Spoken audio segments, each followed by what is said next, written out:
오늘 우리에게 주신 하나님의 말씀은 열왕기상 12장 12절부터 20절까지입니다. 열왕기상 12장 12절부터 20절까지 말씀입니다. 구약성경 535페이지입니다. 저희 다 같이 함께 한 목소리로 합독할 거예요. 열왕기상 12장 12절부터 20절 말씀 찾으신 줄로 알고 함께 읽겠습니다. 3일 만에 여로보암과 모든 백성이 르호보암에게 나아왔으니 이는 왕이 명령하여 이르기를 3일 만에 내게로 다시 오라 하였음이라. 왕이 포악한 말로 백성에게 대답할세 노인의 자문을 버리고 어린 사람들의 자문을 따라 그들에게 말하여 이르되 내 아버지는 너희의 멍에를 무겁게 하였으나 나는 너희의 멍에를 더욱 무겁게 할지라. 내 아버지는 채찍으로 너희를 징계하였으나 나는 전갈 채찍으로 너희를 징치하리라 하니라. 왕이 이같이 백성의 말을 듣지 아니하였으니 이 일은 여호와께로 말미암아 난 것이라. 여호와께서 전에 실로 사람 아히야로 느밧의 아들 여로보암에게 하신 말씀을 이루게 하심이더라. 온 이스라엘이 자기들의 말을 왕이 듣지 아니함을 보고 왕에게 대답하여 이르되 우리가 다윗과 무슨 관계가 있느냐. 이새의 아들에게서 받을 유산이 없도다.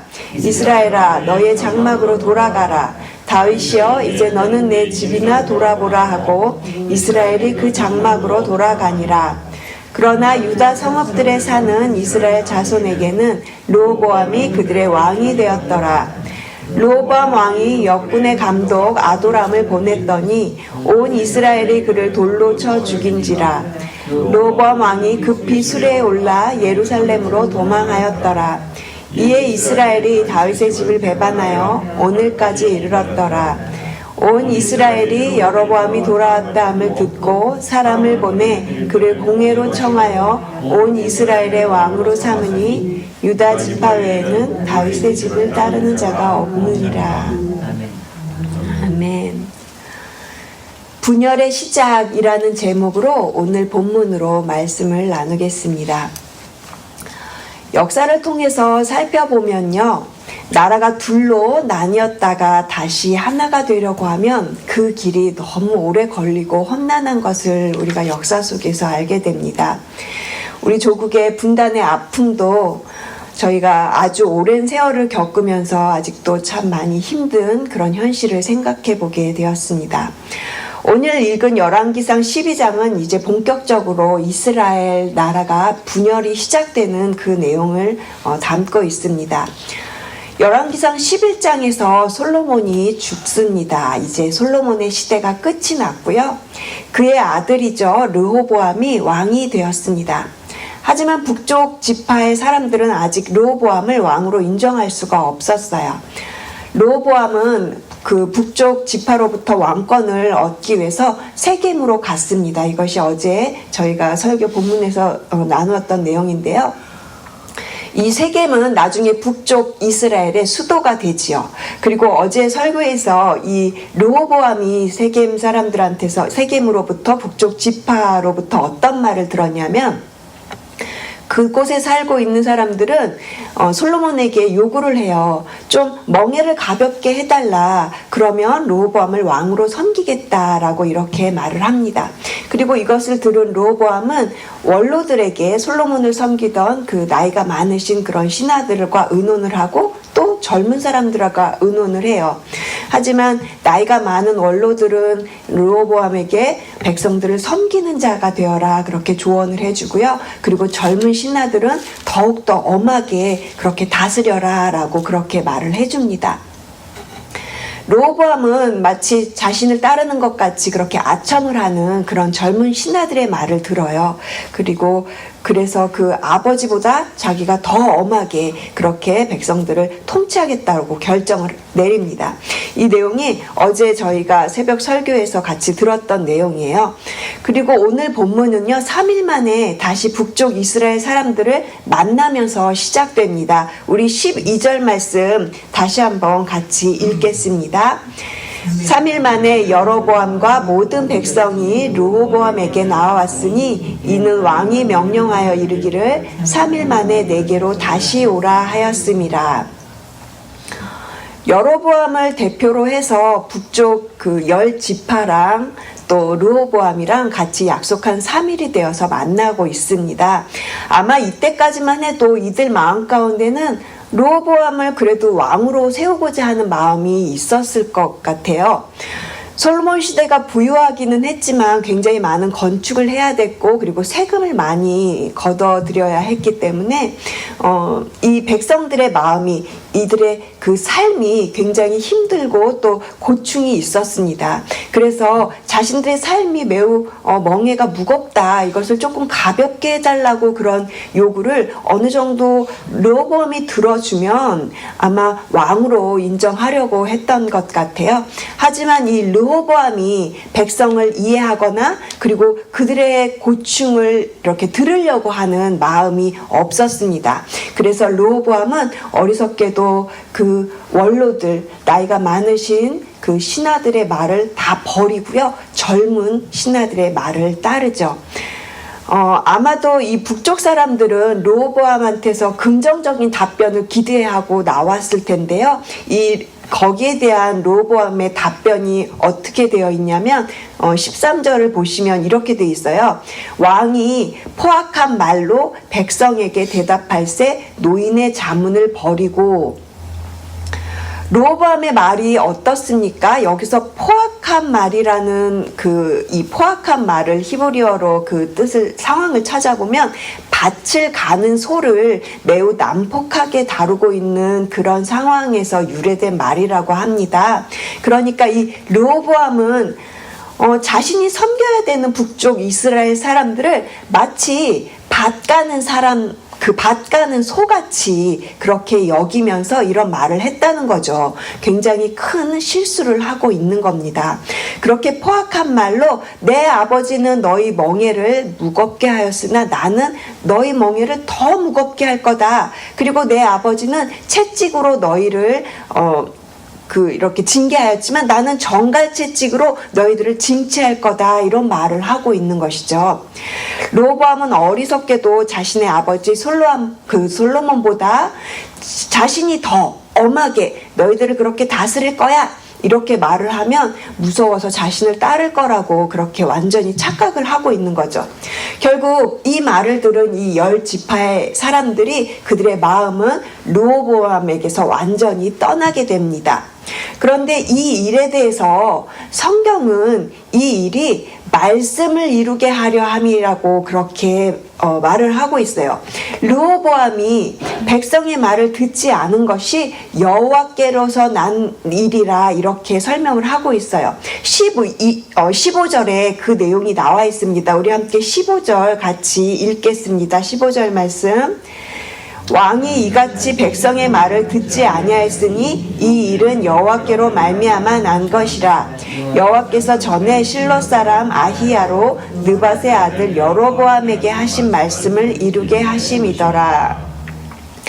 이 일은 여호와께로 말미암아 난 것이라 이렇게 얘기하고 있지요. 이것이 하나님의 예언의 성취라는 것입니다. 열왕기상 11장 30절 말씀 보면 선지자 아히야가 여로보암에게 이런 말을 한 부분이 있어요. 10조각을 당신이 가지시오. 이스라엘 하나님 여호와께서 그대에게 이렇게 말씀하셨소. 내가 솔로몬의 왕국을 찢어서 10지파를 여로보암에게 주겠다라고 그렇게 하셨다는 거죠. 그러니까 지금 이렇게 르호보암의 어리석음을 통해서 분열이 시작되는 것은 결국 하나님께서 말씀하신 예언이 성취되고 있는 모습을 보여주고 있는 것입니다. 하나님께서 아히야를 통해서 여로보암에게 하신 말씀을 이루시는 거예요. 그렇다면 왜 하나님은 이렇게 하시고 있는 것일까요? 솔로몬의 마음이 하나님으로부터 떠나서 솔로몬은 우상숭배와 또 하나님께 불순종을 했기 때문에 이런 일이 생긴 것입니다. 하나님께서 예전에 솔로몬에게 2번이나 나타나셔서 너가 다른 신을 따르지 말아라 분명히 말씀을 하셨는데 솔로몬이 하나님의 말씀을 전심으로 따르지 못했죠. 그래서 하나님께서는 하나님의 그런 그 말씀, 그것을 하나님의 뜻을 이루고자 이런 분열의 일이 시작이 됩니다.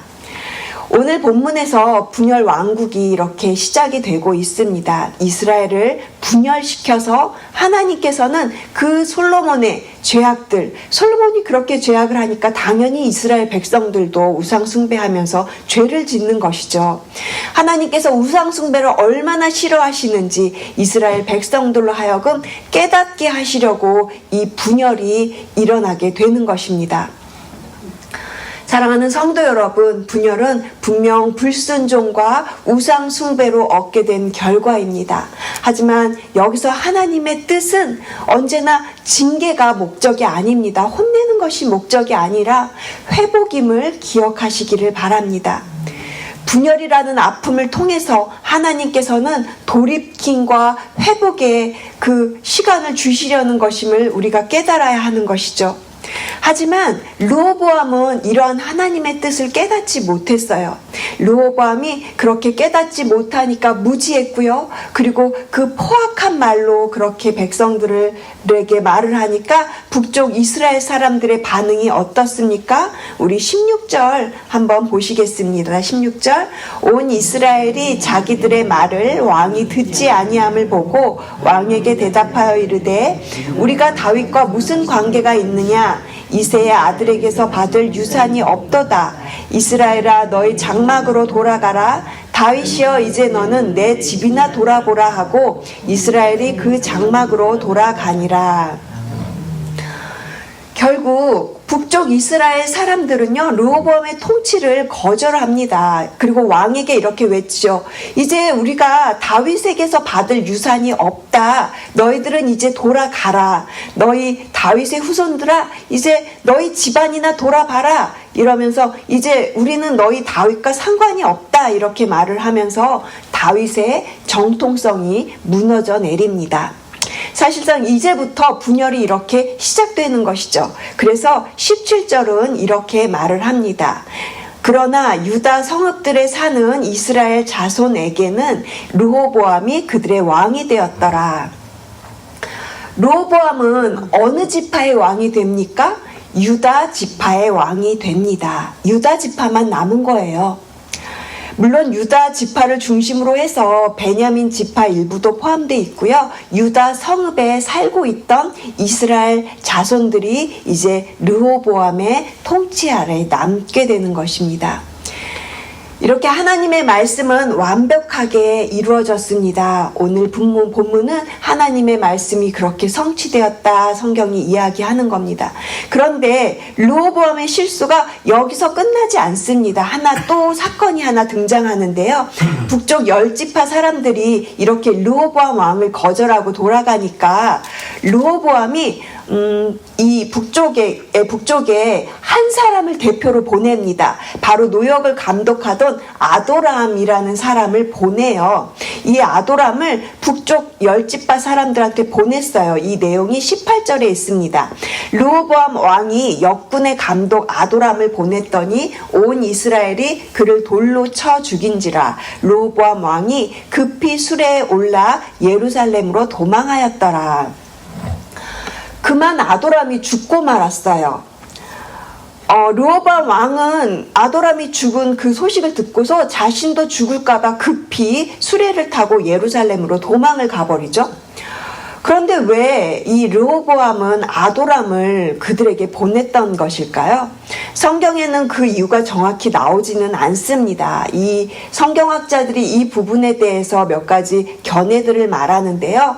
이런 갈등의 상황을 해결해 보려고 정치적인 중재자를 보냈다 이런 의견도 있고요. 그리고 또 하나는 그 당시에 그 노역의 감독관이었던 아도람을 그들에게 이렇게 보내면 그 당시 그 아도람의 지도력이 혹시 좀 그 갈등 상황 가운데 영향을 주지 않을까 해서 보냈을 수도 있었다는 것이죠. 하지만 어찌되었건 간에 어떤 이유였던 건 간에 이것 또한 르호보암의 큰 실수로 드러나게 됩니다. 왜냐하면 이 사건을 기점으로 해서 북쪽 그 이스라엘 지파의 사람들이 이제 공식적으로 이제 다윗의 집을 배반하고 솔로몬의 신하였던 여로보암이죠. 여로보암을 자신들의 왕으로 세웁니다. 19절입니다. 이에 이스라엘이 다윗의 집을 배반하여 오늘까지 이르렀더라. 이에 이 사건을 기점으로 해서 이렇게 해서 북쪽 이스라엘 사람들은요 여로보암을 왕으로 세웁니다. 나라가 둘로 나뉜 것이죠. 여로보암이 북이스라엘의 왕이 되고 르호보암은 남유다의 왕이 된 겁니다. 우리 함께 이제 20절 말씀 같이 읽겠습니다. 20절. 온 이스라엘이 여로보암이 돌아왔다 함을 듣고 사람을 보내 그를 공회로 청하여 온 이스라엘의 왕으로 삼았으니 유다 지파 외에는 다윗의 집을 따르는 자가 없으니라.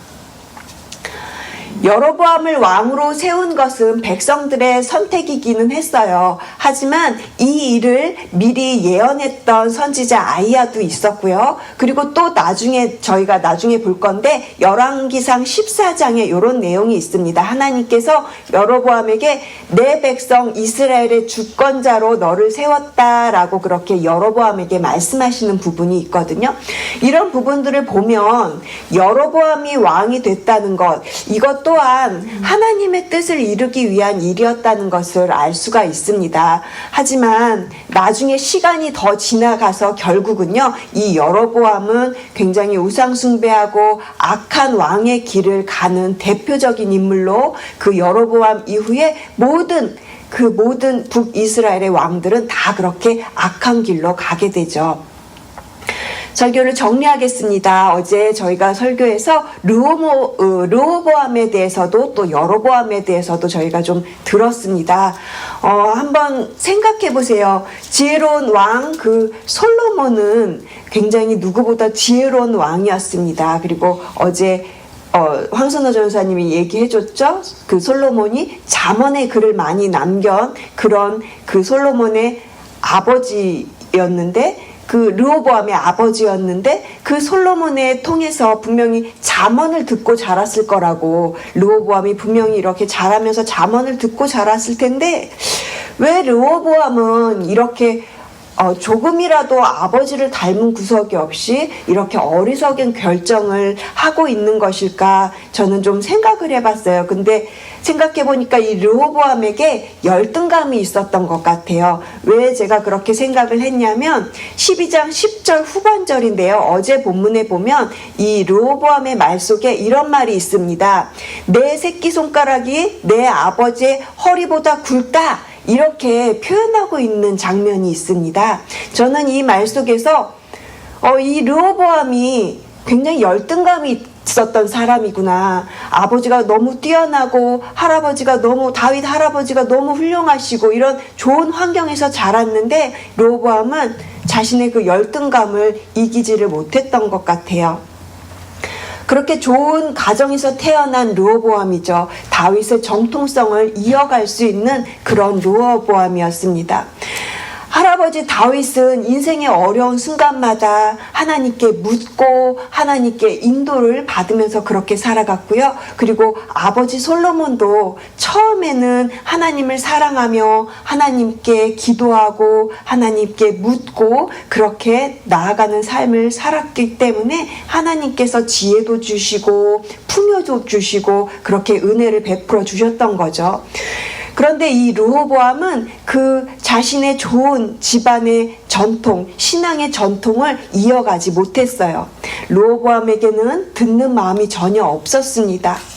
그리고 전혀 하나님께 묻는 장면도 없어요. 그런데 이 르호보암만 그런 것도 아니고요. 북쪽 이스라엘 지파의 사람들도 이러한 상황 가운데 그 어느 누구 한 사람도 하나님께 묻고 나아가는 사람이 없습니다. 하나님 우리가 어떻게 해야 합니까? 하고 하나님께 돌이키거나 하나님께 이렇게 회개하려고 나오는 사람이 한 명도 없고 그런 장면이 아예 없습니다. 물론 분열은 이미 하나님께서 정하신 것입니다. 솔로몬의 우상숭배와 불순종으로 인한 하나님의 뜻하심이 있었던 일이죠. 하지만 누구라도 이러한 상황 속에서 하나님 어떻게 해야 합니까? 하고 물으면서 또는 하나님께로 향한 돌이킴과 회개가 있었더라면 나라의 분열이 조금이라도 늦춰졌을지 우리는 알 수 없는 일인 것이죠. 사랑하는 성도 여러분, 우리가 겪는 여러 가지 상황들 속에서 하나님의 뜻을 물으며 나아가시기를 바랍니다. 어떠한 일 앞에서 또 우리가 어떠한 상황 앞에서든지 하나님께서 그 일들을 겪게 하시는 것, 그 안에서 하나님이 원하시는 것은 분명히 회복이며 또 생명을 더욱 얻게 하려는 일이라는 것을 늘 기억하시며 하나님께 물으시며 나아가시기를 부탁드립니다. 예수님을 믿는 사람들에게는 늦었다는 때가 없습니다. 우리가 늦었다고 생각될 때 그 때가 바로 기도할 때인 것입니다. 어떠한 상황 앞에서든지 기도하고 하나님께로 돌이키면 하나님께서는 회복과 생명의 역사를 보여주시고 여러분을 만나 주실 것입니다. 그렇게 하나님의 회복과 새로운 생명의 거듭남을 기대하시면서 저희가 이 5월 성령님과 함께 기쁨으로 동행하시는 저와 여러분 되시기를 주님의 이름으로 축복합니다. 기도하시겠습니다. 하나님 감사합니다.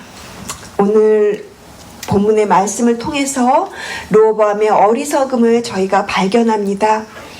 하나님, 그렇지만 그 어리석음이 언제든지 우리 안에서도 발견될 수 있음을 주님께 고백하며 나아갑니다. 주님, 저희들이 날마다 말씀 앞에서 우리의 모습을 깨닫게 하여 주시옵소서.